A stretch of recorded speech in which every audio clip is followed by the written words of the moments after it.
اعلیٰ حضرت کے فتاوی میں اعلیٰ حضرت کی شان ایسی تھی کہ اعلیٰ حضرت قرآن و حدیث کی روشنی میں مسائل بیان کرتے تھے اور اتنی مہارت رکھتے تھے کہ جو جدید مسئلہ ہو اس کا حل بھی قرآن و حدیث سے نکال سکتے ہیں. لیکن اس کے باوجود آپ کو اعلیٰ حضرت امام اہل سنت کی فتاوی کے اندر یہ چیز ضرور نظر آئے گی کہ جو بزرگوں نے لکھا ہے نا، اعلیٰ حضرت ان بزرگوں کے لکھے ہوئے کلام سے بلا وجہ نہیں ہٹتے تھے. کچھ شرعی وجوہات ہوتی ہیں جس کی بنیاد پر فتویٰ تبدیل ہو جاتا ہے، لیکن اعلیٰ حضرت امام اہل سنت ہمیشہ یہ دیکھتے تھے کہ بھئی فقہ حنفی کے نزدیک یہ فتویٰ معتبر ہے، یہ بات معتبر ہے، تو اعلیٰ حضرت نے اس پہ فتویٰ دے دیا.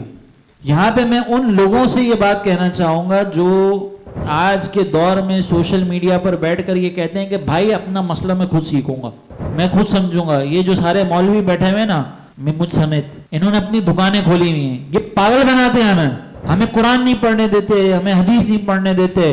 آج تو سب کچھ سوشل میڈیا پر موجود ہے، جاؤ خود تحقیق کرو.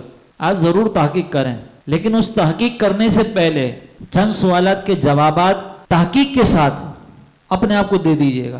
آپ کو قرآن سے مسئلہ نکالنا ہے نا، تو قرآن کے اندر لفظ خاص کیا ہوتا ہے، لفظ عام کیا ہوتا ہے، مشترک کیا ہوتا ہے، معول کیا ہوتا ہے، صریح کیا ہوتا ہے، حقیقت کیا ہوتا ہے، مجاز کیا ہوتا ہے، کنایہ کیا ہوتا ہے، دلالت النص سے استدلال کیسے ہوتا ہے، عبارت النص سے استدلال کیسے ہوتا ہے، اشارت النص سے استدلال کیسے ہوتا ہے. یہ سارے جملے سننے کے بعد ہی ہمارے ہوش اڑ گئے. اچھا، پھر اسی طریقے سے بلاغت کا استعمال ہوتا ہے، تو بلاغت کے اندر جو ہے وہ اصطلاحات استعمال ہوتی ہیں، اس کا جواب بھی حاصل کر لیجئے گا. براعت استحلال کس کو کہتے ہیں، پھر جو ہے نا وہ اس کے اندر بھی حقیقت مجاز اور سب آتا ہے، تو یہ کیا ہوتا ہے، یہ ساری چیزیں آپ پہلے معلوم کر لیجئے گا. اس کے بعد پھر آپ تحقیق کیجئے گا. آپ کو یہ بھی پتہ ہونا چاہیے کہ اگر کوئی مسئلہ ہو نا، قرآن کے اندر کچھ ایسے الفاظ بھی ہیں جن سے امام شافعی ایک معنی مراد لیتے ہیں، امام اعظم دوسرا معنی مراد لیتے ہیں. ایک ہی لفظ ہے، اس کے دو معنی ہیں. جیسے ہمارے یہاں پر ایک لفظ ہے نا بھائی چشمہ. اب میں آپ کو کہوں یار میں نے زبردست قسم کا چشمہ دیکھا، تو کچھ لوگ کہیں گے کہ یار یہ لگتا ہے کسی اینک والے کی دکان پہ گئے تھے، وہاں پہ کوئی زبردست قسم کا چشمہ دیکھ کر آئیں گے. کچھ لوگ ہیں وہ یہ کہیں گے کہ یار یہ جو نا وہ نارام کاغن گئے تھے، وہاں پہ کوئی چشمہ دیکھ کر آئے ہوں گے. تو ایک لفظ ہے، دو معنی ہیں، آپس میں اختلاف ہو گیا.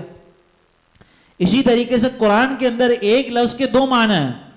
امام شافعی نے ایک مطلب مراد لیا، امام اعظم نے دوسرا مطلب مراد لیا.